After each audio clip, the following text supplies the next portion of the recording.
So this example using these two source files demonstrates in general what it takes to have a module written in assembly. This is the procedure that we're using here, and then be able to invoke this procedure from the code written in C++ and potentially other programming languages. So this is a very simple main module written in C++. So let's perhaps just take a walk through everything that we're doing here.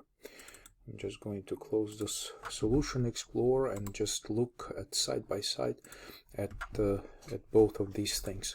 So first of all, we declare COPYSTR in our C++ module. This is a function that basically takes the first parameter is pointer to a character, and the second parameter is pointer to a constant character, and then the name of the procedure is uppercase COPYSTR, and we're specifying here's a keyword specific to Microsoft C++ compiler inside Visual Studio, __ standard call. Okay, so here the approach inside assembly module is that we declare our memory model as flat, which is used by C++ compiler, and we also specify that our default calling convention is std call. So here we don't use the underscores, but this is how it would appear in C++ environment. The return value of this COPYSTR is an integer, and the procedure here is going to return the number of characters that's been copied. And then we also use inside or as part of this declaration of this function COPYSTR that it's not a definition. It is a declaration of a function which is written somewhere else. Extern keyword specifies that this would be a procedure or function that written somewhere else, of course not in this module.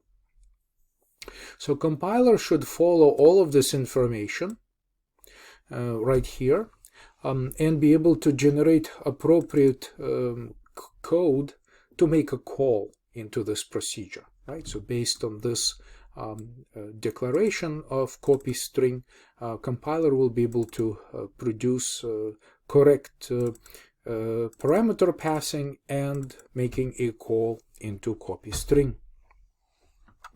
Also notice the suffix C right here.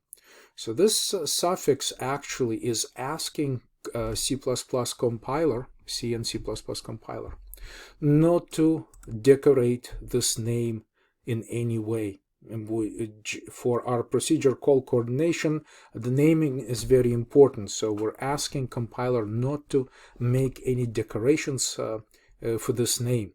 So compilers could, with other functions, compiler could follow all sorts of ways to decorate names with strange things. But here we just want to keep it simple. So that's this C suffix. It's part of the extern syntax. Extern C. This is the one that says it's somewhere else, and we don't want any decorations and keep it simple.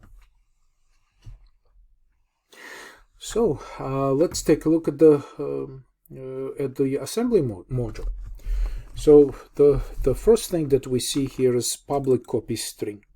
So public COPYSTR makes this identifier COPYSTR, which of course is the name of the procedure, available outside of this module. So it's part of the object file configuration, so the linker will be able to recognize that this name is actually visible outside this module, and of course it has to match attempt to call this procedure. Now notice that this assembly file does not contain the main procedure or main function. It's the the job for our C++ compiler.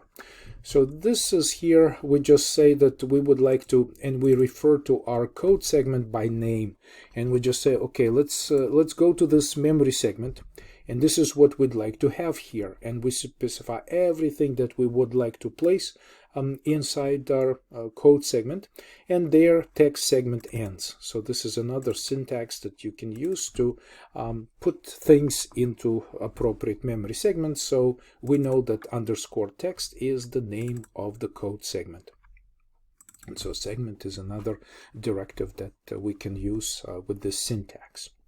So then, of course, we have our procedure named COPYSTR, which takes two parameters, a destination and source, and both are double words, right? So both are double words. We just interpret them as double words.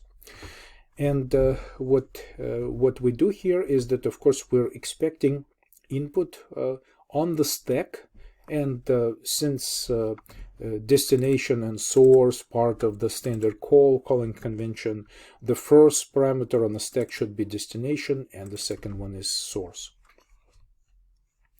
And one warning here is that we never check the length of the strings. It's really responsibility of the caller to provide enough space in the destination to accommodate a copy of the source. So source here is hello with exclamation point. So obviously it's 6 characters with 0 terminating character being the 7th character being allocated here. And we just use this pointer. And destination, we just arbitrarily throw in a block of 100 bytes and just allocate the space. And C++ compiler will generate code to initialize every byte to 0. So this is like this initializer type is just exactly the same as we were using, like 0, 0, 0, 0, 100 times. It's enough to make it once. It's even enough to make it just like this, empty initializer. It'll be all missing initializers will be set to 0. So, but I prefer to use this style to kind of highlight that every byte here will be set to null character. Character with all bits set to 0. All right, so what's happening inside this procedure? Well, step number 1, we load a register ESI from stack memory. So this is our source, and then we also load EDI with destination. So SI stands for source index and DI stands for destination index. So it's just a conventional type of use that we can use ESI for sources of information and DI as a destination. So then we create this little loop. Look how we jumping to this label L1 unconditionally. So we definitely have a loop. And inside this loop, we pick a character from ESI, from the source, and we put it directly into EDI. So of course, because these are pointers, right? So array name is address of block of characters. This is source is a pointer to constant character. So both of these are pointers or addresses.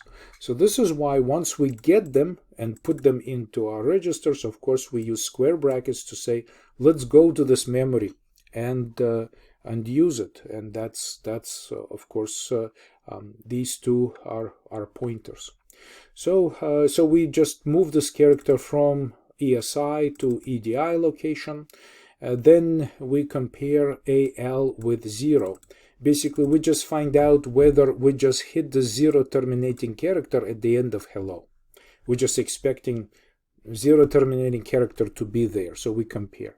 As soon as it is equal to 0, we jump to label 2 and instantly prepare register EAX, which is where our C++ compiler would be expecting results. We load address of the target string, again just copying the destination value to register EAX, and then we return. And this is our entire procedure. So let's give this a try, and we can build this code. And notice that this is debug x86 configuration.